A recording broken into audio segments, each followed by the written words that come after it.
Dobar dan, poštovani gledalci, ponovno hvala što pratite i gledate podcast. Danas imam veliku čast da po drugi put ugostim gospodina Mladenova.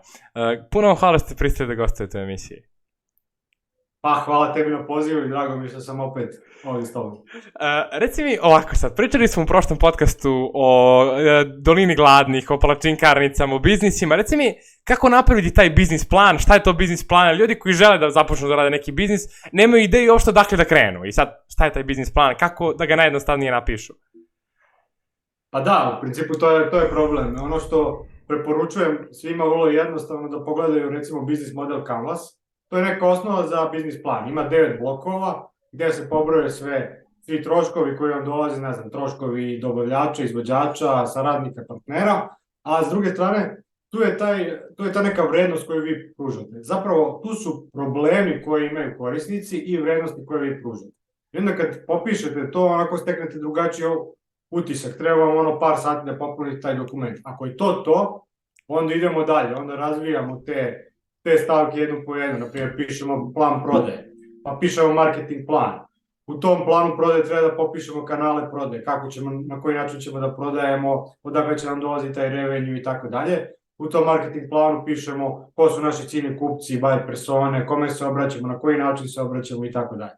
Tako da sve je to dobra osnova da se krene od tog biznis modela Canvas i da se onda na to nadovezuju prodajni plan, marketing plan, finansijski plan i sve ostalo što ide.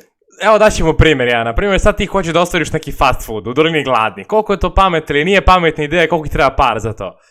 Ajde, ne mora u dolini gladni, generalno je neki fast food, to uglavnom ljudi žele da otvore. Pa može, evo ovako, znači, prvo što ljudi promašaju, da ću vam još jednu dobru metodu, to je Porterov model 5 sila. Taj model, na primjer, analizira konkurente i analizira snagu kupaca i snagu dobavljača. Recimo, ako vi imate negdje da su kupci mnogo moćni, odnosno da ima malo kupaca, a puno onih koji daju neku uslugu ili proizvod, onda vi imate malo mogućnosti da formirate dobru cenu. A ako imate negdje situaciju gdje kupci nisu moćni, odnosno gdje ima puno kupaca, malo ljudi koji prodaju, onda imate mogućnost da formirate cenu. Onda isto to i za konkurente. Koja je mogućnost da novi konkurent uđe na tržište? Recimo, pominjali smo tu ulicu glavnih, tu je velika šansa da će novi konkurent da dođe na tržište. I onda kad dođe novi konkurent, to je udarac za vas. Treba da vidite da se bavite i tim nekim organizacionim aktivnostima, da predviđate neki dalji korak konkurencije vaši i tako dalje. Onda dobavljači, ljudi koji vam, recimo ako pravite, ne znam, pljeskavice, imate materijal od koga pravite te pljeskavice, da li su skupe te sirovine. Ako imate malo dobavljača, a vas je puno, da su dobavljači u mnogo dobre položaje i onda vam oni diktiraju cenu. To su neke sve stvari koje treba da ocenite. Snagu kupaca, snagu dobavljača, snagu konkurenata, mogućnost novih konkurenata koji izlaze na tržište. I onda, naravno, nije onda samo lokacija. Naravno, lokacija je bitna, ali sve to uzmete u obzir i ta lokacija. Koja je frekvencija ljudi koji prolaze, koja je frekvencija ljudi koji su vaši potencijalni kupci, jer nisu svi potencijalni kupci. Pričali smo, mislim, prošli put kad ljudi kažu, svi su moji potencijalni kupci. Da. To ne može. Znači, ko su tu? Znači, ako prođe, ne znam, 100.000 ljudi, tu od tih 100.000 vaši potencijalni kupci možda 1.000 ili 2.000. Znači, tako treba da gledate. Tako da nije sve ni na tim prometnim mjestima otvarati, jer možda vaša klijentela ne prolazi tuda ili nije izgodno da tu dođe. Sve te stavke treba uzeti u obzir. Sad kad čovjek se uzme te stavke u obzir, koliko mu možda treba novca da otvori tako neki projekat? Od prilike, evo sad neko želi da otvori tako neki projekat. Evo, ja savjetujem, ja svima kažem koliko vi procenite pa puta 3. Zato što uvijek nešto može da pođe po zlu. Ja sam radio i sa velikim lancima, ajde da kažem. Radio sam u firmama koji imaju 700-800 zaposlenih i koji imaju recimo 25-30 prodavnica. I kad se otvara nova prodavnica, otprilike da se neki datum, 2-3 mjeseca unapred. I ti sad predvidiš sve troškove, datum otvaranja, šta sve treba da se uradi. I uvijek bude neka komplikacija, uvijek to bude stres, uvijek bude 5 dana pred otvaranje radi svi 24 sata dnevno i opet se desi neka situacija koja je nepredvidiva. Izađe neki trošak. Naprimjer, taj trošak može biti doprema, naprimjer, robe koju vi treba da ponudite taj prvi dan kad se otvori radnja. Onda može da bude da fale cene, pa nisu urađeni dobro billboardi, na primjer, marketinški ili plakati za radnju, nije brendirana ta radnja, znači milion tu stvari, pa treba uvek da testirate da li nešto radi. I svima savjetujem, eto, da ostave, recimo, kada daju rok za otvaranje, da daju, recimo, 10 dana sebi lufta i onda u tih 10 dana testiraju. Na primjer, ako otvaraju fast food, onda, recimo, da testiraju, da otvore za svoje prijatelje, da krene, da vidimo da li sve radi. Da li radi taj aparat, ne znam, koji pravi nešto, da li radi pećnica, da li radi sve. I onda testiraš to i više puta testiraš. Nije dobro nijedno da se testira. Mislim, ja sam išao u tom IT digitalnom svetu i onda mi kad pravimo web sajtove, web prodavnici i slične stvari, uvek kažemo klijentima, ostavite sebi vreme da protestirate. Znači, bez 10-15 dana testiranja ništa niste uradili. Jer uvek bude neki bug, Znači, možda da vam radi najbolja ekipa na svetu, nešto će da se desi.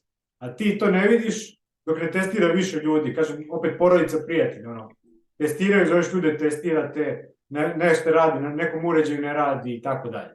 Sad eto, dao sam jedan primjer i digitalan, jedan primjer i onaj brick and mortar, onaj klasičan prodavnica. Šta je razlika između uspešne i neuspešne, ajde kažeš, što je brick and mortar radnje ili digitalne radnje, nije bitno digitalnog biznisa i posla. Šta je razlika? Naprimer, pričao si mi baš u prošlom podcastu, nećemo dajemo reklamu, neka palačinkarnica koja mnogo prodaje u toj dolini Gladnih, a ostale se zatvaraju. Zašto oni prodaju, a zašto ostali ne prodaju, koja je razlika tu? Pa, to je uvek dobro za nov biznis da definišu svoj USP, znači to je neki unique selling proposition, to je nešto što vas odvaja odnosno od drugih. I to je najgore kad ljudi kažu, pa ja sam kvalitetniji, ja sam jeftiniji, jer vidite, znači uvek neko može da se pojavi da bude kvalitetniji od vas i uvek neko može biti jeftiniji. Ali vi treba da imate neku priču, sad, da li će to da bude neki jedinstveni dizajn, da li će to da bude neki jedinstveni ukus, ako pričamo o fast food, da li će da biti neki proizvod koji vas odvaja ili usluga na koju obavljate. Naprimjer, možete vi biti, obučeni na jedan način, brendirate radnju, poslužujete na neki način i tako dalje. Znači, sve neke specifičnosti, šta vas odvaja? Kad imate to što vas odvaja, onda će ljudi da dolaze kod vas. Znači, to neće biti za svakog. Opet, ako otvorimo najobičniji fast food, za sve, znači imate konkurenciju koja je već tu, koja je jača, poješće vas. Ako otvorite nešto po čemu ste specifični, to je baš dobro. Kažem, opet nećemo da pravimo reklamu nikom, ali evo recimo burrito koji se pojavio pre par godina, to niko nije bio popularan, nije bio burrito u Beogradu i kad se pojavio ta firma, odnosno oni su se pozicionirali zato što niko drugi to ne radi, sad već ima, ali to je neki nov proizvod, nov koncept, nov branding, sve je bilo drugačije od ovih postojećih i on se naravno dobro probio. Tako da uvek razmišljajte o tome šta vas odvaja od konkurencije. Znači uvek morate imati to nešto specifično. Osim te neke, ajde, male razlike u ceni ili nekog novog proizvoda, šta će ti vidio iz nekog tvog iskustva da je najviše odvajalo neki biznis iz poslove? Što ih je onako najviše odvojilo da kažeš, ovi prodaju iz tog razloga? A vidi, dobra priča. Naprimjer, cena, po meni, neću da kažem da je nebitna, cena je jako bitna. Ali cena nikada nije faktor kojim ćete vi da pobedite. Zašto? Ako idete nisku cenu, uvek će dođe neki veliki lanac i da vas ubije cenom. Ako idete visoku cenu, a nemate pokrići iza cene, opet ste u problemu, niko neće da kupuje. Ali dobra priča. Evo, daću ti primjer. Evo ovaj brand koji sam pomenuo, na primjer, ima dobru priču, ovaj za fast foodove. Onda, na primjer, brand Patagonije, vjerojatno si čuo, oni imaju garderobu. Oni imaju mnogo dobru priču. Prvo, o recikliranju opreme, o značaju. Oni, na primjer, ti kažu, nemoj da kupuješ novu jaknu ako ti stara i dalje je dobra. Znači, nemoj da kupuješ od nas, zato što, ne znam, trošio si neki materijal. Onda oni imaju poruku očuvanja prirode i tako dalje. A kako ste vi čuli za tu njihovu priču i poruku? Kakav su oni marketing imali pa ste vi čuli za to? A dobro, mislim, to je neka, za nas u svetu marketinga, ona opšte poznata priča, ja sam to čuo kroz neke case study, čitao sam tekstove o tome, ali, na primjer, te firme predstavljaju obično kao neki case study, studiju slučaja. Na primjer, Lacoste ima dobru priču, Lacoste je po mnogo čemu specifičan, tako? Oni specifični po teni što sponzorišu, oni specifični po onom krokodilu i tako dalje. Sad su postali specifični poslednjih godina tako što, na primjer, izdaju jednu liniju majica, specijalnih polo majica, gde su amblemi, umesto onog krokodila, su ugrožene vrste. na primjer sibirski tigar koji je ugrožen, ne znam, neki gušter i tako dalje, i oni to u limitiranim serijama, i onda bez skoro ikakvog marketinga, jer su ljudi već pročuli za to, napravili su neki case study, neku priču iza toga, oni to prodaju u rekordnom roku, to u humanitarne svrhe, a njihov brand je jedinstven po tome. I tako se odvajaju brendovi. Mislim, sad pričamo o svetskim primjerima, naravno, ako pravite biznis u Srbiji, to na mnogo manjoj skali možete da postanete drugačiji. Ljudi se često pitaju kod nas kako mogu dobiti financije za taj projekat. Da li, na primjer, država daje neke subvencije, kako to ide? Sad neko ko je novi u tome ne zna verovatno ništa, tako da nešto osnovno, samo neke informacije. Vidi ovako, znači, ja ljudima kažem, nemam para, imam ideju, ali ja bi to. Pare nisu problem toliko. Zašto? Zato što ako imate, mislim, ne samo ideju, ideja nije dovoljna, da se razumemo, ali ako imate ideju, biznis plan, realnu priču za toga i tako dalje, naći ćete novac.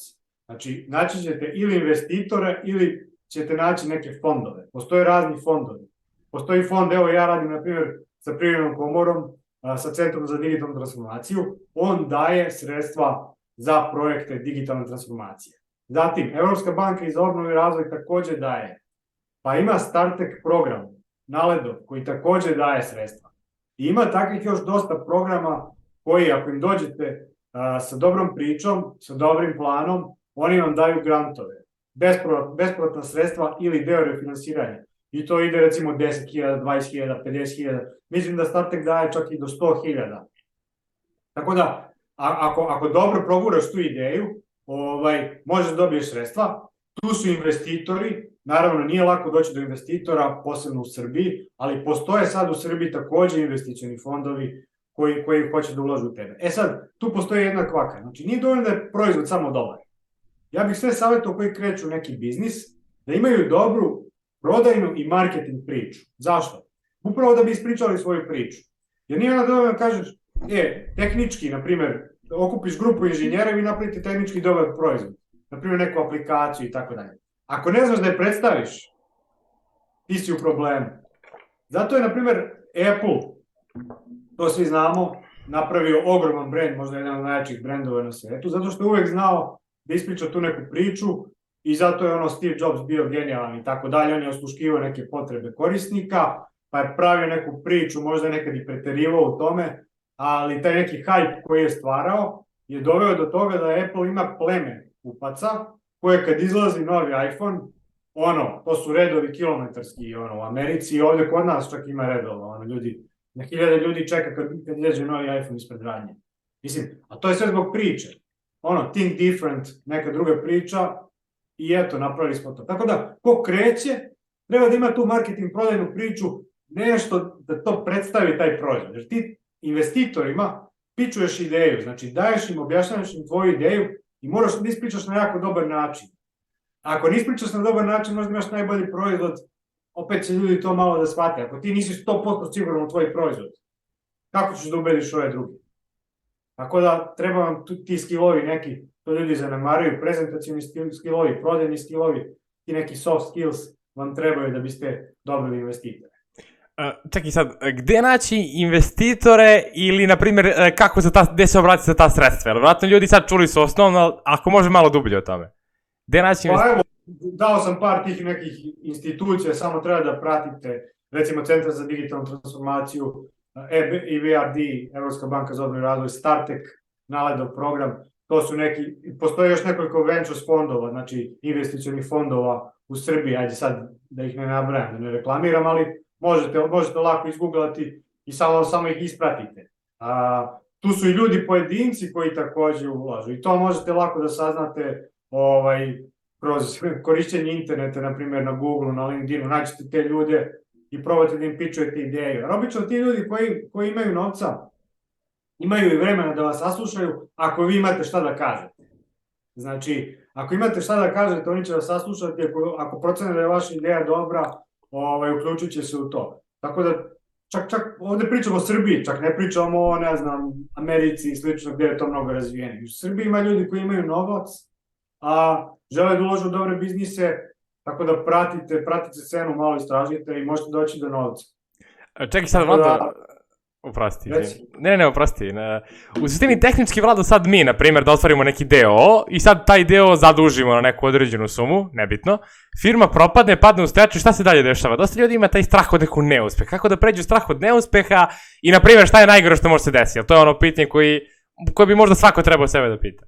Eto, dajemo primjer, neki najgori, otvorio si nešto. Imaš nekoliko varijanti, znači imaš varijanti da budeš preduzetnik, da imaš DO i tako dalje. Ako si preduzetnik, na primjer na početku, onda odgovaraš svojom imovinom. Ako si DO, znači onda odgovaraš imovinom društva. Znači ne možeš ti da odeš u problem, u bankrot, ako prosto nemaš sredstava. Međutim, voditi DO je komplikovanije i kompleksnije. Moraš da imaš, na primjer, knjigovodstvenu agenciju ili nekog da ti pomaže oko knjige i slično. Pa šta može da se desi? Mislim, može da se desi da uložiš novac i izgubiš taj novac. Mislim, to je normalno. Sad, to ne bih posmatrao kao neku tragediju. Zašto? Zato što to je neka vrsta škole.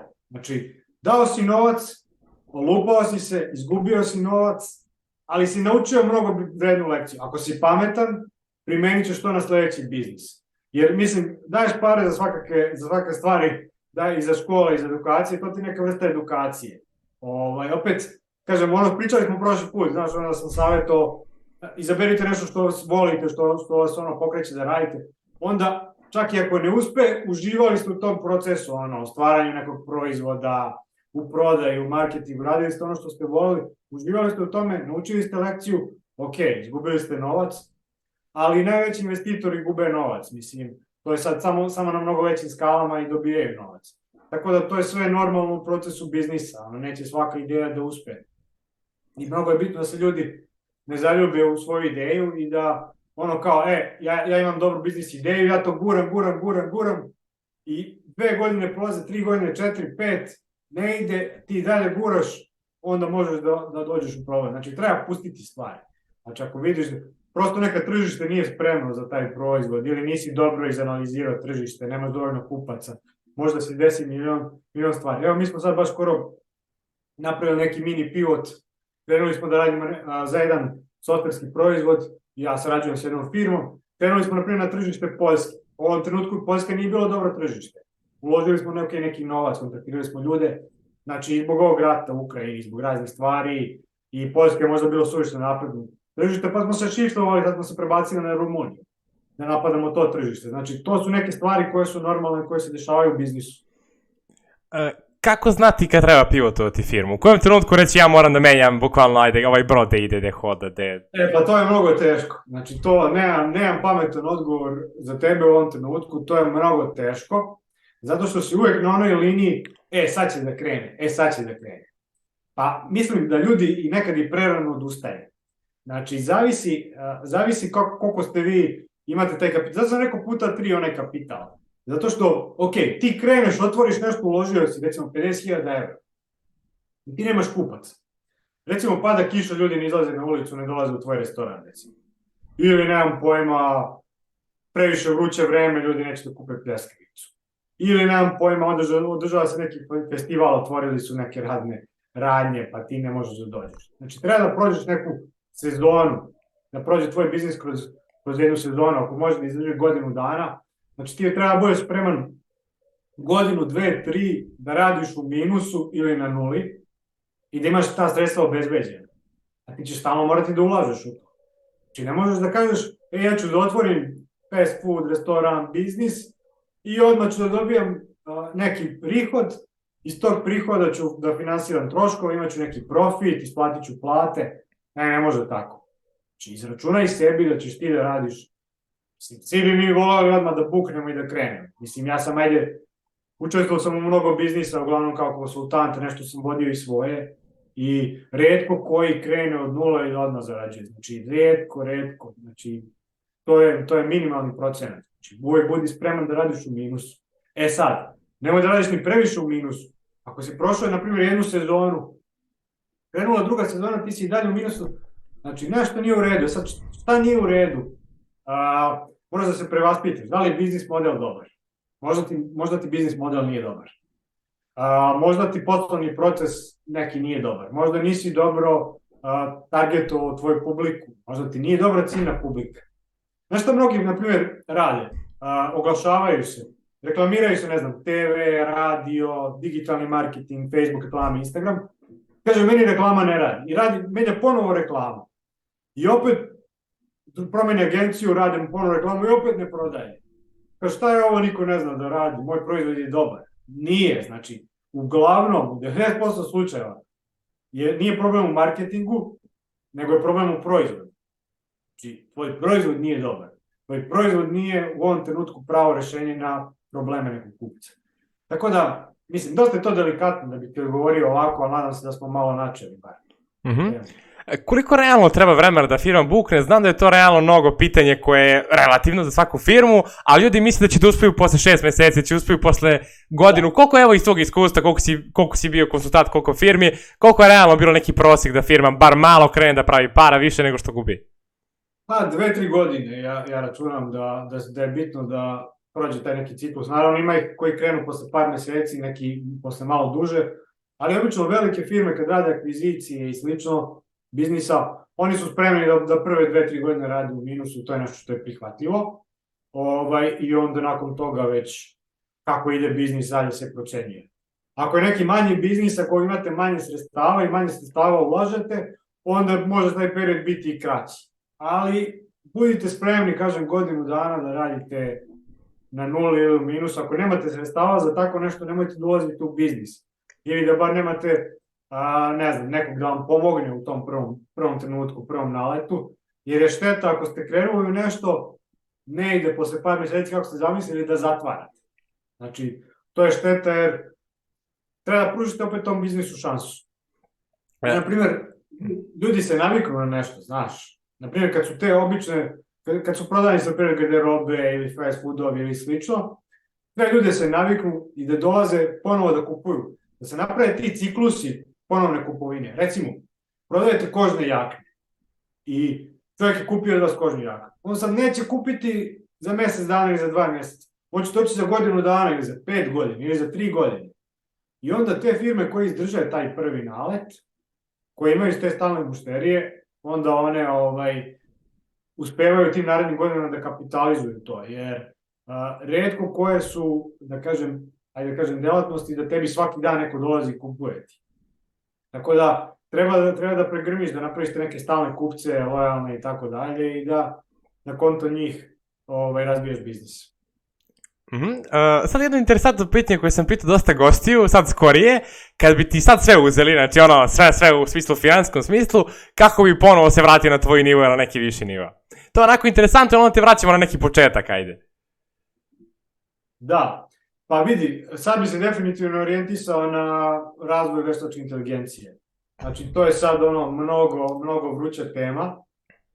Sad, ko voli, ja sad nisam toliko u toj priči, ali tu je i ovo, ne znam, kripto, NFT i tako te neke stvari, ali ja, ajde da kažem, više pratim ovu stvar oko veštačke inteligencije. Naravno, ona se razvija nekoliko poslednjih decenija, ali ovo poslednje godinu, dve je stvarno bum i firme koje se bave time će prosperirati i vi faktički možete od nule da krenete u to da se bavite. Sad, ne morate da napravite vašu firmu koja će da razvije nešto na veštačkoj inteligenciji, ali možete da radite nešto gde će veštačka inteligencija pomoći. Naprimjer, pisanje promptova, vjerojatno si to čuo, naprimjer sad ChatGPT i ostali ti sistemi, treba da im zadaš dobre zadatke, znači da im pišeš dobre promptove. To je sad nešto novo, što je vrlo traženo u ovom trenutku i tek će da bude traženo. Faktički ti možeš od nule da dođeš vrlo brzo do neke dobre mesečne i godišnje zarade. Jer ta veštačka inteligencija još ubrzava dodatnom brzinu interneta. I definitivno bi se orijentisao na nešto na internet. Jer tu brže možeš da napraviš brži je obrt, brže su dešavanja. Ovo što si rekao, brže imaš povrat sredstava, jer su manje početne ulaganja. Naprimjer, uporedi ti razvijanje aplikacije i otvaranje, recimo, restorana. Znači, za 10 puta manje para možeš da razviješ aplikaciju. Pa nije ni strašno ako propadne ta aplikacija. Možda razviješ 60 aplikacija, pa će jedna da krene. To sam baš pričao s jednim vlasnikom brick and mortar biznisa i on se tu malo onako baš naljutio na mene i rekao mi je, dobro, sine, kao to je istina, ali brick and mortar biznis nije toliko kontrolisan. U kojem smislu? Naprimjer, ti ako radiš neku online prodaju, ti zavisiš od nekog tog Face-a, Google-a, zavisiš od njih. Ako radiš, na primjer, YouTube, zavisiš od YouTube-a, možda ugase sutra. Ponovo zavisiš, kada radiš online biznis, većinom od nečeg ili nekog. Kada radiš brick and mortar, on kaže da imaš manje zavisnosti. Koliko on tu pravo ili nije? Eto. Pa vidi, delimično da, delimično ne. Evo daću ti primjer. Recimo, rade ulicu, obnavljaju ulicu, stavljaju novi asfalt. I šta će da radiš? Evo, bio je bulevar Kralja Aleksandra, ja sam živio na Zvezdari u to vreme. Radili su bulevar Kralja Aleksandra, 2 godine je bila raskopana ulica. Isto tako bulevar Stepe Stepanovića, 2 godine raskopana ulica. I šta god tu da imaš, taj biznis je u problemu. Korona, šta se desilo za vreme korone? Znači, nije mogao da opstane. Znači, nijedan restoran nije mogao da opstane, kafić nije mogao da opstane. Prodavnica garderobe nije mogao da opstane, ako nemaju online. Zato mislim da je online čak manje rizičan nego ove stvari. Da, što bukvalno treba ti manje kapitala, a zapravo imaš bukvalno isti rizik, jel da, ulica, ali neko bi onda ovako rekao, manje su šanse da se ulica raskopa nego da se Face nalog ugasi, na primjer za reklamiranje, što je tačno da rekao. Ali evo ti, pa dobro da, ali pazi, Face nalog ako ti se ugasi, imaš Instagram, ako ti se Instagram ugasi, imaš TikTok, ako ti se TikTok imaš e-mailove, evo recimo sad Google Analitika se menja pa je drugi način obračuna, pa se menja politika cookie-a, ne možeš da pratiš i tako dalje. Ali vidi, ti možeš da nađeš skupiš svoje kontakte, odnosno ljudi ti ostave mail, pa im ti šalješ mailove. Pa nemam pojma, nalaziš i na društvenim mrežama preko tih mailova i tako dalje. Znači možda se snađeš, imaš 100 različita kanala. Evo, šta se desilo sa Iberskom magistralom, to ti je poznato. Znači, koliko je tu bilo restorana, kafana i tako dalje. I mislili su, pa mi ćemo da radimo još 100 godina. Međutim, napravio ovaj novi autoput Miloš Veliki i šta se tamo dešava. Evo, ja sam prolazio skoro tamo u Gornji Milanovco, prazno sve. Ja znam, mislim, prolazio sam ranije, ono sve je bilo prepuno, sad je sve prazno. Samo zašto je napravljen drugi put. To je bio uništen biznis. Ako nemaš mogućnost da se transformišeš, znači možda imaš najjači biznis na svetu, najjaču lokaciju, desi se nešto što je van tvoje, kontrole, da. I moraš biti spreman da se menjaš. Da, ljudi, to često onako... Ovo je, na primjer, Nokia, mislim, šta se desilo s Nokia? Nokia ti u jednom trenutku bila sinonim za mobilni telefon, kao svaki drugi telefon je bio Nokia, onda odjednom nema Nokia, nestala. Sad nisam pratio, tad su oni ponovo krenuli nešto, ali to je 1% od onoga što su bili nekada. Zašto je Nokia propala i kako mi možemo da naučimo iz njihovog primjera? Pa nisu se transformisali, nisu se menjali. Znači, pazi ti koliko se menja brzina svetlosti se menja. Znači imaš mobilni telefon i sad kao prvi sam ušao u mobilni telefon, ja sam zauzeo tu nišu i svima to treba i super, i svi imaju mobilne telefone. I onda se pojavi onaj BlackBerry, za tastaturu. I onda je to jednom trenutku krenulo i to je mnogo kratko trajalo, međutim pojavili su se smartfonovi gde na ekranu imaš tastaturu i šta ćemo sad? Znači, ti si u jednom trenutku misli imam cijelo tržište i u jednom trenutku nemaš ništa, znači nisi razvijao Šta se sad dešava s automobilima? Sad su i oni malo preplašeni, evo jedna tradicionalna industrija. Evo, pojavile su se kompanije kao što je, na primjer, Tesla Motors, koji su uzeli značajan deo tržišta, ono nije otkuda, i još slične kompanije poput te, koje na bazi nekih drugih tehnologija mogu da potuku konkurenciju. Znači, i ne može neki tamo, ne znam, neka Toyota ili Ford da se opusti jer ima, ne znam, 20-30% tržišta u Americi, sad više nema 30, nego ima 15, šta ćemo sad? Znači, a nisi razvijao to i sad tebi treba 10 godina da ti razviješ tu tehnologiju, a svi hoće da voze te automobile, znači. Potpuno se menja percepcija, automobila. Znači, moraš imati nekog da ti prati situaciju, taj u kafani, na primjer, taj što ima kafanu na Ibarskoj, on je morao da razmišlja o tome kada je čuo da će se graditi autoput, on će morao da razmišlja o drugoj lokaciji.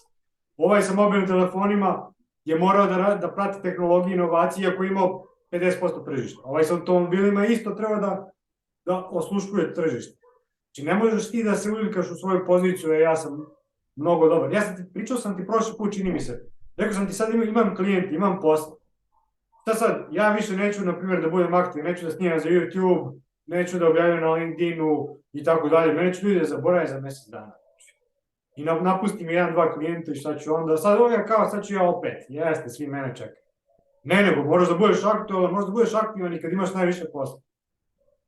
Znači, to je fora. Ljudi se često ušuškaju tako kada onako ide, sve dobro ide i kao Nokia propadnu u drugom trenutku, tako da... Reci mi, spomenuli smo tu veštačku inteligenciju, sad ljudi koji su u IT-u vjerojatno znaju malo više o tome, ali kako neko ko možda ima neku tako brick and mortar firmu, možda neku sladoleđiju, tako nešto, kako onda iskoristi veštačku inteligenciju, ajde da olakša ili da napravi više prihode?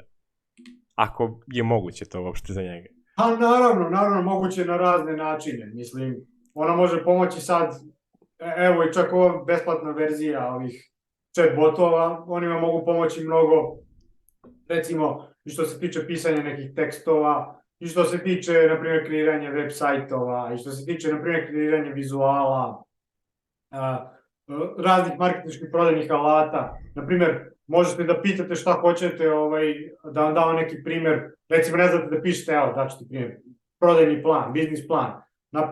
Kako napraviti biznis plan, imam ti to izlistao u recimo par sekundi, nešto što bi morao ranije za Google da ti treba, ne znam, nekoliko sati da ti istražiš sve sajte. Tako da, može za svašta da se iskoristi, ali to će ima tek u budućnosti neku primjenu. Imaćete, na primjer, stvari koje, kao što je metaverzum. I sad imat ćeš metaverzum kao neku vrstu tržnog centra. Ajde zamislimo, damo primjer, to je mnogo šire, ali evo recimo tržni centar. Ti sad imaš klasičan tržni centar, odeš tamo, imaš radnje i tako dalje.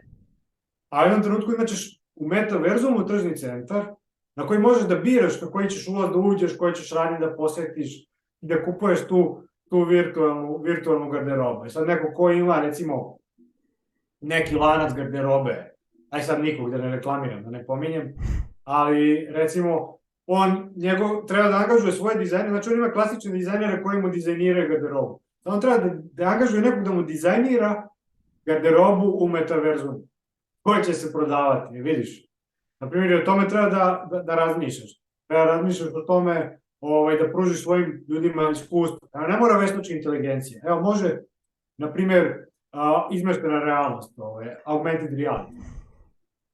Da tebi čovjek dođe u radnju, ajde opet uzmemo garderobu, i da on prošeta da vidi kako mu neka garderoba stoji na licu mesta bez da nešto proba i slično. Pa onda u e-commerce-u taj neki takozvani payment sistemi gde, na primjer, naručiš robu online, odeš u radnju, tamo te čeka, nemaš ljude, čeka te spakovan paketić, izađeš kako prolaziš na onaj terminal, on ti skine s kartice novac i ti si završio. Znači, završio si za minut kupovine za koju ti nekad trebalo, ne znam, pola sata. Znači, mora da se koriste te nove tehnologije i imaju itekako primjenu u ovom savremenom svetu. Evo, pogledaš, na primjer McDonald's, pošto stalno pričamo o fast foodovima. On ti ima taj omnichannel pristup prodaji. Imaš aplikaciju, skineš aplikaciju, aplikacija ti daje popuste, odeš tamo na lice mesta, tamo imaš one panoe, popunjavaš panoe, naručiš, platiš, multimedijalni panoe, kako bi to nazvao, platiš, karticu imaš već unešenu i tako dalje i čekate hrana, prozovu tvoj broj, uzmeš hranu i to je to. Znači, to je primjer kako unosiš tehnologiju i u samoj radnji i u domove kupaca kroz aplikaciju. Jer neko, na primjer, može kući da razmišlja, ja idem u McDonald's, uključujem aplikaciju da im šta ima na akciji. To pre 2-3 godine nije bio slučaj. Tako da i oni se prilagođavaju na taj način. Šta misliš, kad će zaživjeti metaverse, onako da stvarno da ljudi koriste ga upotrebljavaju i kad zaista ljudi treba da se pripreme za tu neku revoluciju, eto? Pazi, to je teško jako predvidjeti, ali ja očekujem u narednih par godina sigurno da će biti neka vrsta toga. U ovom trenutku meni se učinilo da će biti brže pre 3 godine kad je krenulo Facebook 2-3 godine. Međutim, malo su si oni zaglavili u nekim rešenjima, ali očekujem za par godina da će da bude neka vrsta aktivna, mislim i sad je aktivna, to se testira, radi se na tome, tako da može da bude relativno brzo. Ali ove stvari koje se dešavaju sa, ne znam, GPT-em ili sa, ne znam, Midjourneyem koji pravi vrhunske fotografije, ili sa nekim servisima kao što je na primjer Sintezija, a i servis koji ti pravi videe sa ljudima koji se uopšte ne razlikuju od virtualnim ljudima koji se ne razlikuju. Ti sad možeš ukucaš tekst i on ti izbaci video, na primjer za YouTube, gde neko priča i taj neko je generisan od strane generisan veštačkom inteligencijom. Tako da to se dešava sada. Sad samo je pitanje kad ćemo mi da se izmestimo pomoću tih naočara ili već kako u taj neki drugi svet. Tako da tehnologija to već omogućava, samo treba rešiti neka pitanja regulacije i neka pravna pitanja i slične stvari i mislim da će to biti za par godina.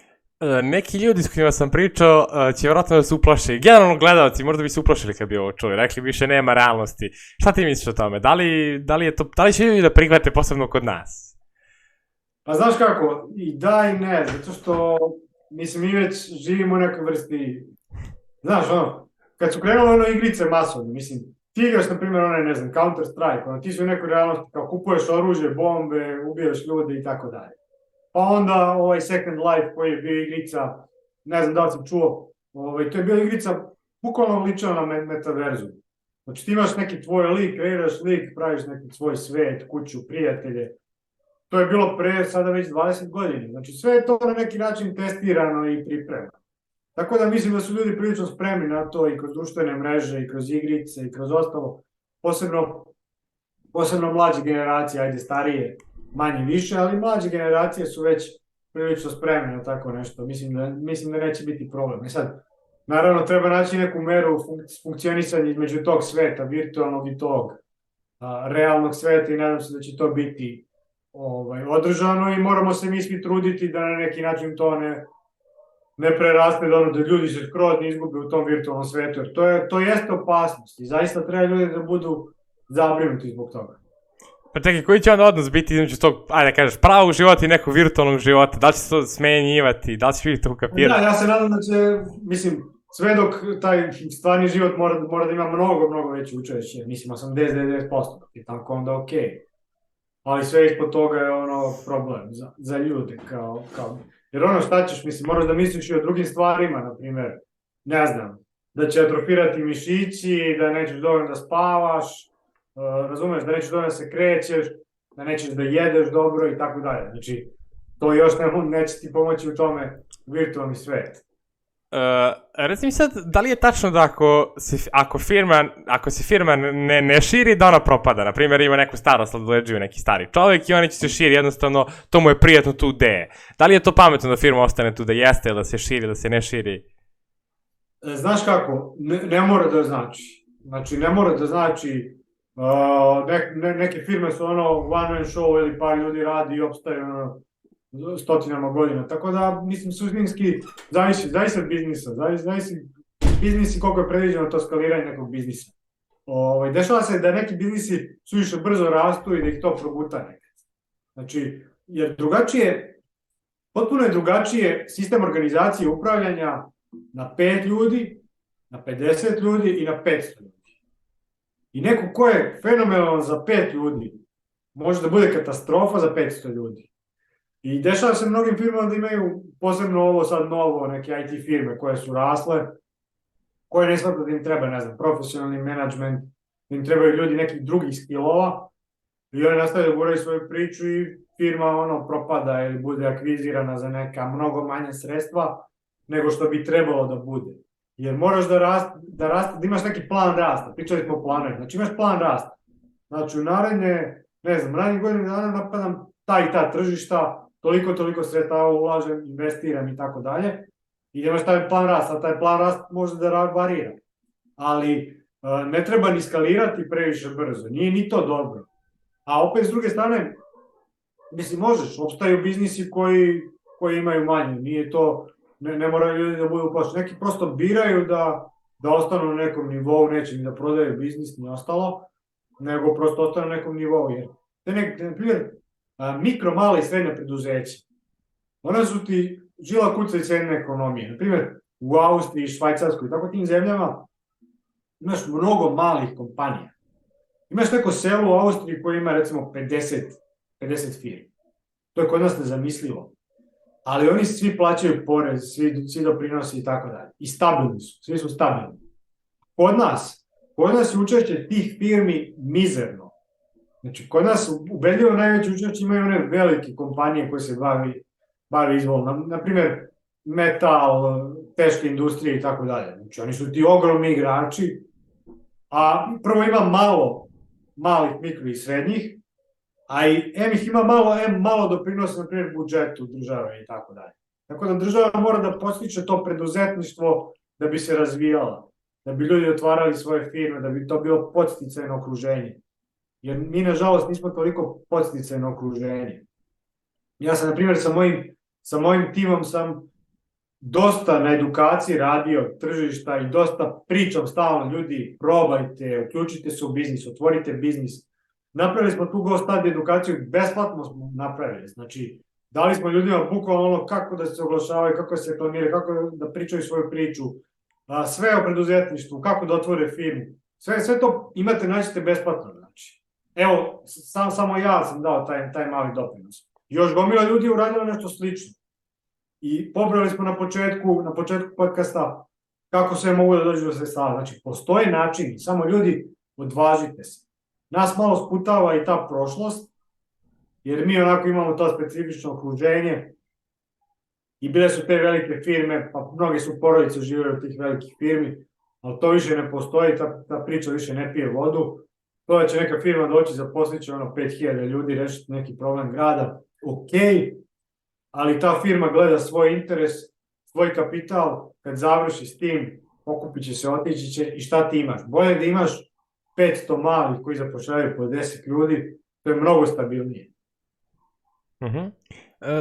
Misliš da se generalno privrednici koji vam zanemaruju iz razloga zbog te neke prošlosti, komunizma, jel ima neki drugi razlog? Da. Pa tako, ljudi kod nas nemaju taj mentalitet. Ti, na primjer, na zapadu imaš 3., 4., 5. generaciju preduzetnika. Na primjer, ne znam, otac mi je bio preduzetnik, deda mi je bio preduzetnik i tako dalje. Kod nas to ne postoji. Zašto? Zato što, to je kod nas postojalo, onda desilo se šta se desilo, komunizam i tako dalje, i onda je to ugušeno u korenu. To je postalo najveći zločin da si preduzetnik. Znaš? I onda sad živiš tako, ne znam koliko je to postalo, 60, 70, 80 godina, i cela generacija je ubijena. I ti sad ponovo gradiš prvu generaciju, eventualno druga generacija sad, preduzetnika. Znači, ti sad gradiš sve novo iz korena. Evo, pogledaj u Americi, koliko u Americi postoji. Znači, u Americi je to preduzetništvo u srži njihovo. I u tako nekim drugim zemljama. Opet, imaš primjer i Kine, koja je opet kao komunistička zemlja, Kobojagi, a u stvari kapitalistička zemlja i onda to drugačije kod njih funkcioniše. Ali eto, mi smo bili naivni u toj priči i vreme je pokazalo da to nije dobra taktika uopšte i sad nosimo taj teret, eto, prosto nemamo taj duh u sebi, ali moramo da ga razvijemo da bi se zemlja razvijala. Jer neće neko doći s neba i baciti pare, ne mogu ljudi to da skapiraju, da ne mogu više da se zaposle u jednoj firmi, da rade 30 godina za neku platu, da im firma plaća socijalno i tako dalje i to je to. Znači, to vreme je prošlo, to ne postoji više.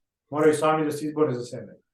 Ali većina ljudi danas, na primjer roditelji danas, evo stari deset upravo savjetuju, idu tim nekim putem. Dok će se tako savjetovati, bukvalno koliko će generacija u Srbiji proći dok ne razumemo kao nacija? Generalno da to nije neki put koji može postojati u 21. veku.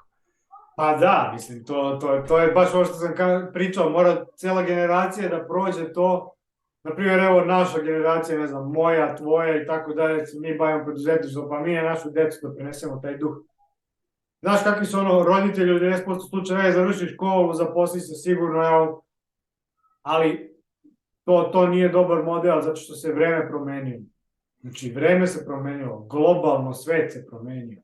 Tako da, nažalost, mi smo tu za ostatku, ali eto, kroz te edukacije i kroz razne naše priče, eto, nadam se da ćemo uticati na nekog da promeni način razmišljanja.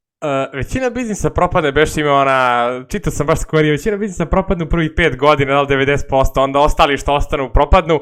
Koliko bi to nekog trebao da obeshrabri, koliko je trebao da čovjek da ima propalih firmi da vidimo jednu koja je uspešna, po to neke kalkulaciji?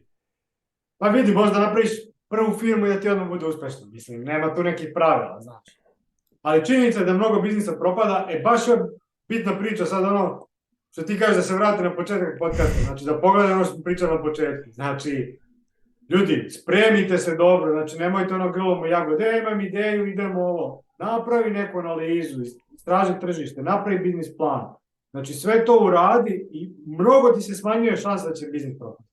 Znači smanjuje se drastično, dok si 90% da propadne, ovo ti se 90% šansa smanjuje.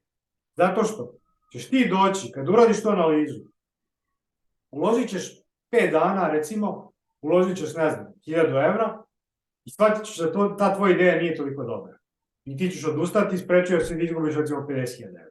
Pa ćeš onda opet to da uradiš drugi, treći put i vidjet ćeš da ova ideja ovog puta prolazi i onda ćeš imati šansu mnogo bolju da ti uspe biznis. Kažem, nije tragedija da ne uspe. Možeš ti sve savršeno da napraviš, da ti ne uspe biznis. Može da se desi. Ali opet kažem, ako se dobro spremiš, mnogo povećava šansu da će biznis da ti uspe. Znači, to je sigurica, spremi se, izdvoji mesec, 2, 3, izanaliziraj i onda uđi u biznis i mnogo manje šansa da će da propadneš. I obezbedi sredstva, rekao sam, mnogo veća sredstva. Kad sve staviš na papir, popišeš i kažeš, recimo imaš 50.000 evra, i kažeš, ja u džepu imam 50.000 evra. Ne, nije dovoljno. Znači, nađi još para. Znači, nađi još para i onda kreni. Nađi više para kod investitora ili od države ili neki kredit, to uglavnom misliš, tako da? Pa, tako je, mislim, moraš da imaš onda neku backup varijantu, znači, šta ako se desi nešto? A uvek će nešto se desiti, znači, nema šta ono nešto će se desiti neočekivano, mislim, zavisiš od stvari. Imaš neke primere, generalno, nekih stvari koje su se desile, ali ti iskreno nisi očekivao kao konsultant možda nekim tvojim klijentima, pa si naučio i ti iz njih, jel se tebi desile možda u nekim tvojim biznisima kad si ono kretao da radiš neke onako stvari što su bili iznenada? Desilo se to za ulicu, kad prokopaju ulicu i ja sam imao neki biznis, ono, bukvalno, morao sam da zatvaram. Čekaj, ako nije tajna, šta je to bilo, kako si krenuo taj biznis da radiš? To zavisilo od lokacije. Aha. Recimo butik neki. I šta to mnogo zavisi od lokacije. I to se dešava, na primjer. Mislim, šta se dešava nekim mojim klijentima? Evo, desila se, na primjer, korona. Sad, šta se desilo u koroni? Ja sam ljudima pričao pre korone. Ljudi, otvorite internet prodavnice. Napravite Facebook, Instagram, prodajte online i tako dalje. 50% njih, ja to ne razumem, meni ide dobro. I šta, došla je korona i onda su krenuli, onda me zovu, meni treba ovo. I to ne odmah prvi dan, nego posle, 3-4 dana posle, kad su vidjeli da niko više ne dolazi. Znaš koliko su oni imali gubitak u odnosu na to? Ogroman gubitak. Čak i oni koji su imali internet prodaju, koji su je tretirali kao na zadnju ruku nasvirali, i oni su loše prošli u koroni. Jer su trebali da razmisle da spreme taj web shop, da to radi kao pod konac i onda da to ide kako treba. A teško ljudima objasniti, obično ih zadesi neka nesreća i onda kao, ajde da se vadimo iz toga. Tako da biznisi doživljaju ozbiljne udarce za stvari koje ne mogu da utiču.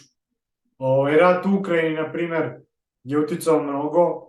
Prvo, presekuje neke važne puteve trgovinske, drugo, gas i tako neke stvari, znači koje mogu da utiče na hiljade biznisa, desetine hiljada biznisa, jer su problem, cene rastu, inflacije, sirovine rastu, mislim, to stvari nekih mogu da se desi i ti sad ako nisi spreman da se promeniš, da se prilagodiš, šta ćeš? Da, treba čovjek onako bude spreman za te neke situacije. Reci mi sad, online biznis generalno sam po sebi zahteva manju investiciju, ajde, nekog brick and mortar biznisa, pa reci mi, da li je onda možda zato bolji neki način da se krene, ali većina ljudi kaže da kreneš online biznis možeš manje iskustva navodno da stekneš. Zato što kada vidiš nešto ovako kao da radiš što postoji, onda više iskustva kao. Sad, koliko je to tačno ili nije zapravo, evo. To sam čuo. A šta znam, pazi, zavisi ako si digitalno pismen i orijentisan, u principu i ne treba ti mnogo iskustva u ovim klasičnim poslovima. Mislim, ja radim kao konsultant i za jedne i za druge, uglavnom za digitalne stvari, ili pomažem firmama koje nisu digitalne da se digitalizuju. Tako da ja imam i to neko znanje. Mada suštinski da se bavim digitalnim proizvodom i samo digitalnom, to mi ne treba. Na primjer, Postoje firme recimo u ovom Silicijumskom dolini koje su samo IT firme koje nikad nisu imali nikakvog dodira sa klasičnom i jako su uspešni. Tako da zavisi sve kako ti iskustvo treba. Po meni nije loše da probaš različite stvari i pričali smo to isto u prošloj epizodi, jer kao ako ti jedno ne ide, drugo će te drži na površini i iz drugog će da isplivaš. Tako da nije loše, ja savjetujem svima da probaju razne stvari. Najbolja varijanta je da povežu ta dva biznisa. Na primjer, daću ti primjer, recimo otvorim, ne znam, seriju pivnica, recimo nekoliko pivnica u različitim gradovima i otvorim agenciju za digitalni marketing i ja radim, na primjer, digitalni marketing za te pivnice i vide ljudi da to dobro ide i angažujem još neki klijenti da im radim digitalni marketing, vide da mi franšizing dobro ide, hoće od mene da kupe franšizu, da otvore pivnicu u njihovom gradu i sad taj biznis može da se širi na više nivoa, i digitalno i tradicije. Samo je bitno da radiš stvari dobro. Razumem. Znači, jednostavno, ljudi to mnogo generalizuju, ovo je dobro, ovo nije, ne. Tako da... Pa nema, mislim, ja ne kažem, evo, ja se bavim digitalno ceo život, krenuo sam, ceo život sam, bukvalno na kompu i zarađujem od toga, ali neke stvari prosto okej, mislim, nije svako za to. Znaš, ljudi kažu, okej, ja svima isto kažem otvoriti internet, prodavnicu, ali nikom ne kažem lako je. Možda je lako da otvoriš, ali je teško voditi. Znači, ne može to svako da radi. Znači, ti moraš da imaš skillove. Ako nemaš, ti moraš da platiš nekog, angažuješ da ti to radi. To ne zna svako. Naprimjer, možeš ti da imaš vrhunskog menadžera u ovom klasičnom poslu, da ga prebaciš da ti vodi. Dešavalo se i to, aj sad da ne pominjemo firme, vrhunskog menadžera. I prebaciš ga da ti vodi online, da bude katastrofa. Znači, zato što drugačije je sve. Drugačiji su kupci, drugačije su navike kupaca, drugačiji su prodajni ciklusi. Tako da, ne može svako. I u redu je da ne može svako. Ali ti treba da znaš šta ti radiš dobro, šta ne radiš dobro, ako nešto ne radiš dobro, da angažuješ ljude, konsultante, šta god, da te nauče i da ti vode posao. To je suština. Ti si rekao kad si kretao da radiš, što radiš si na kompjuteru, sve kuckao si, kako okruženje je gledano na to i kako danas neki mladi čovjek koji želi da tako radi online nešto, da se izbori to protiv tog okruženja, ali kod nas je to najveći problem, to neko postkomunističko društvo koje te stalno gura ka tom nekom, da kažeš, principu da moraš da radiš nešto. Nešto fizički postoji. Pa da, to je mnogo teško se izboriti sa tim. Mislim, moraš da imaš da budeš jak u glavi, da guraš svoju priču bez obzira na okolinu koja će ti uvijek sugeriti. Sine, radi ti nešto, znaš, kao opipljivo. Mislim, ja sam rano krenuo da zarađujem i to mi je bilo prelomno. Ja sam krenuo da zarađujem bukvalno, ne znam, sa 14-15 godina, da pišem neke tekstove za neke portale, blogove, šta ti ja znam. Radili smo neke tekstove na prenosu utakmica. I ja sam vidio da to donosi pare. Onda recimo, kad je došao Facebook, to je mislim 2008. godine da sam otvorio Facebook, tad sam već imao, 22 godine i krenuo sam nešto da zarađujem opet od toga, pre neke stranice, čuda. I onda, kad kreneš da zarađuješ, koliko to bilo smešno u ovom trenutku. Mislim, nek zarađuješ par hiljada dinara, a opet vidiš da možeš. I onda kad rano stekneš to, onda imaš mnogo više samopouzdanja.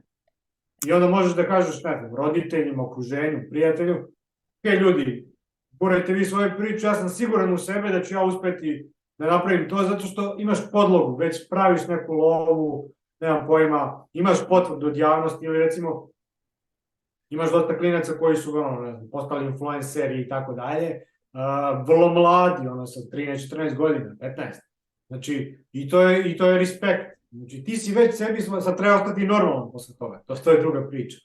Ali ti si tebi pokazao da možeš, čak i kad propadne on kao influencer, on će da napravi neku priču na internetu drugu, ne znam, lansiraće liniju garderobe, brendiraće se, sarađivaće sa nekim drugim brendovima, naći će način da zaradi. Ono koji je video da može da zaradi, on će da zaradi.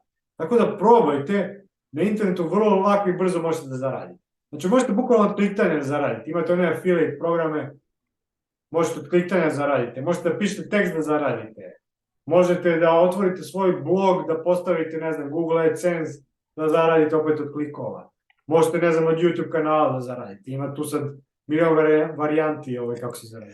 Ljudi sad generalno sa nekim online radnjama, evo ja imam takav problem isto, na primjer, nemaju neki način konzistentnu prodaju. Na primjer, evo mi neki dan prodamo 10 majica, neki dan prodamo 20, neki dan prodamo 0 i tako se zaređa. Kako napraviti to konzistentnije, kako možda prihvatiti to, ajde, da nije stalno isto?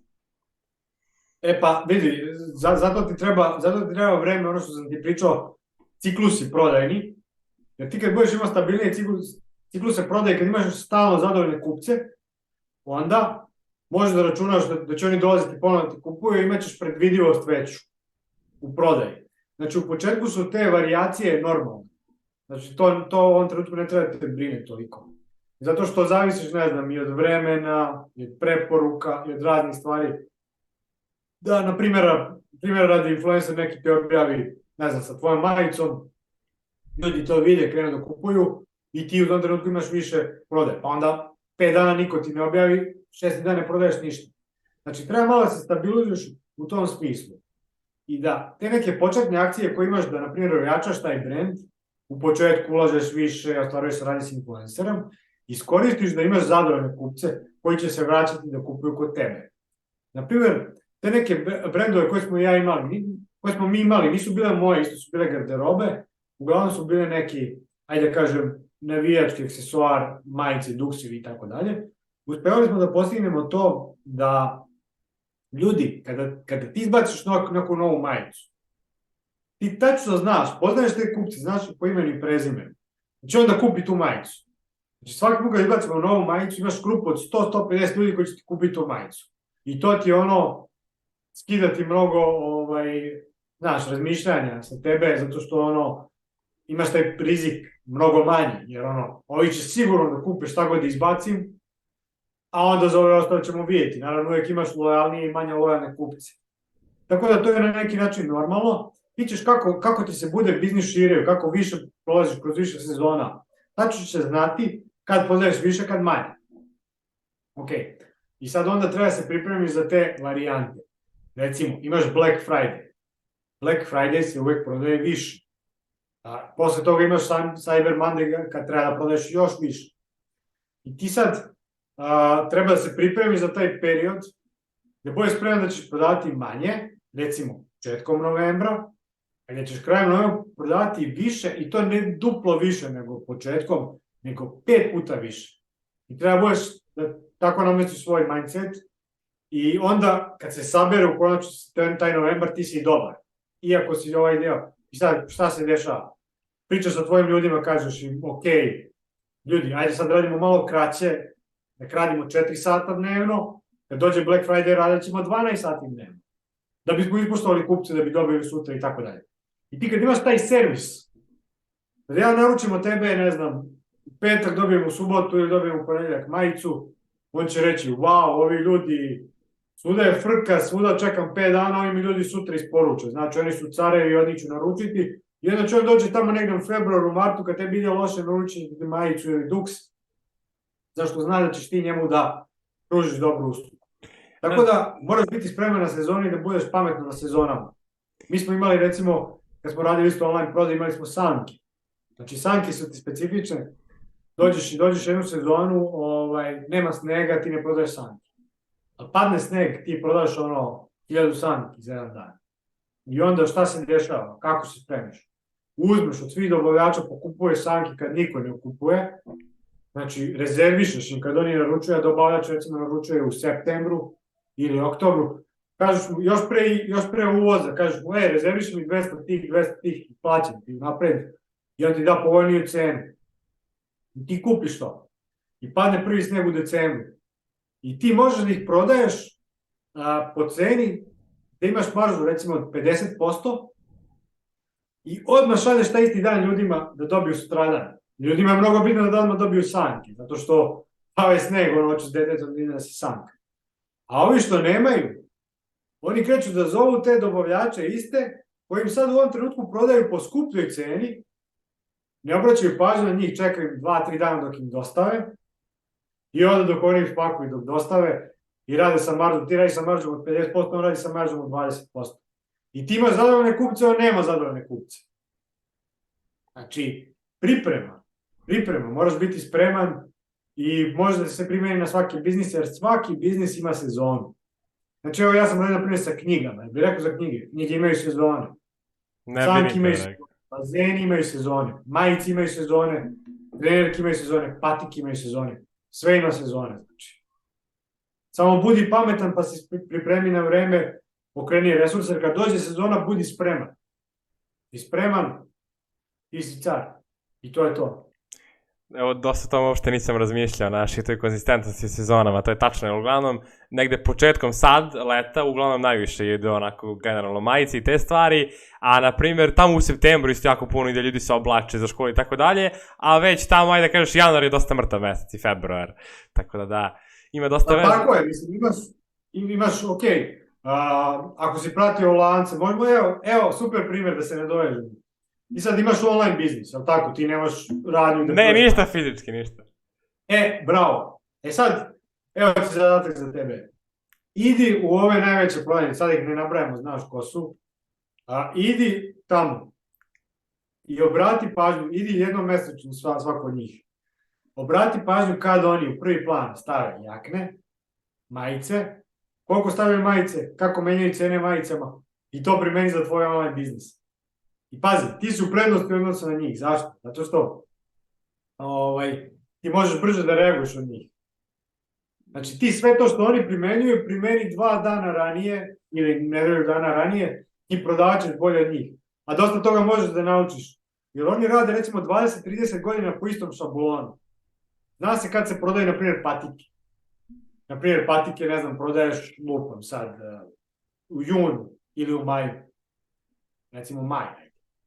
Zna se kad prodaješ majice. Zna se kad prodaješ jakne. Znači, tebi je kasno da prodaješ jakne u februaru. Tad je gotovo. Ti, na primjer, patike koje ćeš da prodaješ u maju, nabavljaš u januaru ili u decembru. Pričam ti za te velike lance. Oni godinu dana unapred nabavljaju tu robu. I kažem ti, kreni da idi jednom mesečno i vidi kako oni menjaju tu robu. I onda ćeš otprilike shvatiti kako ti treba prodaješ online. Kapiram, znači generalno treba kopirati te veće bukvalno firme, jednostavno vidjeti iz njihovih primjera za obuću, odeću i tako dalje. Razumem potpuno. I o tome nikad nisam ni mislio, da. I nemoj da ideš u jednu, nego idi u 5. Znači imaš kod nas 5 velikih igrača, ti ne govorim koje možemo posle. Idi u 5 tih radnji, jer ne rade svi baš dobro u svakom trenutku, ali vidjet ćeš koje su boje aktualne, vidjet ćeš koji su trendovi aktualni i I još jedna stvar koja se dešava. Svi ti, na primjer, lanci, oni u outletima prodaju prošle sezone, obično. Recimo, ajde jedan brand uzmem. Ajde, evo, Converse. Na primjer, Converse imaš samo sezona, na primjer sad, 2023. godina. Oni to imaju kao, ne znam, proleće, leto, jesen, zima. I sad 2022. Proleće, leto, to već nemaš u radnji, to imaš samo u outletu. Tako da, to se sve menja i trendovi se menjaju i slično. Ja sam, na primjer, neke Adidas patike koje sam mnogo volao, neke ZXE, nisam mogao da nađem jer ljudi su to sklonili, a ja bi nastavio da kupujem to. Tako da, eto, taj koji prodaje online, on ima tu prednost. Jer taj Converse, njemu je sad to teško da prodam, to može samo preko outleta, ali ako ima online shop, on može preko online shopa da prodaje staru sezonu i da generiše neki revenue sa toga. Sad možda sam ti mnogo proširio priču, ali mislim da će ti biti korisno. Ima smisla, baš i zato uvek pozivam ljudi da pogledaju još jednom, ja ću da pogledam ovaj podcast još jednom. Reci mi, da li postoji neko pitanje koje te nisam pitao, a želeo bi da govoriš na njega, ali nešto, eto, bilo šta, nešto gledalcima za kraj, neko pitanje, ili nešto bi želeo da kažeš, a nisi imao priliku, ili bilo šta u tom nekom smislu, eto. Pa evo, mislim da ova epizoda ima jednu, ajde da kažem, zajedničku crtu sva pitanja. Ljudi, edukujte se, analizirajte, istražujte i onda kad budete spremni uđite u nešto. Znači ne zalećite se, a opet imajte dovoljno hrabrosti da nešto probate. I kupite fore od radnji, kupite fore od svetskih poznatih brendova, kupite fore ako imate online biznis i od offline biznisa, od vaše konkurencije, od nekih drugih, znači uvek ćete pokupiti neku dobru foru. Posećujte događaje. na konferencije, seminare i tako dalje. Možda nećete naučiti mnogo stvari, ali povezat ćete se sa ljudima. To je taj networking, razmenite ideje, upoznajte se, s tim ljudima ćete kasnije sarađivati. I pazite ovako, evo ja sam bio skoro na jednoj konferenciji. Ti čuješ stvari, 90% stvari znaš. 8-9% stvari ti ne trebaju, ali 1% čuješ jednu rečenicu. I to je to. To je to. Znači, ta jednu rečenicu koju si čuo, 1% primjeniš na biznis i napraviš ogromnu razliku. Znači, krećite se, učite, analizirajte, spremajte se, ne opuštajte se i to je to. Poštovani gledalci, puno vam hvala što ste pokazali ovaj podcast do kraja. Iskreno, jako puno volim da popričam sa Vladimirom. Iskreno, ovo je jedan od boljih podcasta koji sam ja snimio ikada, jer stvarno je bio u neku temu onako koju smo duboko ušli. Moj iskren savjet da ga pogledate još jednom, ja ću ga pogledati, i ako sam ga snimao, pa ga ja pogledam. Tako da ja ću ga pogledati. Ne, ali stvarno je bio dobar, jako je bio dobar podcast. Ja ga pogledam, preporučujem vama da ga pogledate još jednom ako ste do ovde došli. Imate sve Vladimiru link u opisu. Moj iskren savjet je da mu se obratite ako imate bilo koji problem sa biznisom, ako scale-ujete, bilo šta da radite, obratite mu se, zaista može pomoći. Puno hvala što ste gledali, mi se vidimo u nekom narednom podcastu. Pozdrav.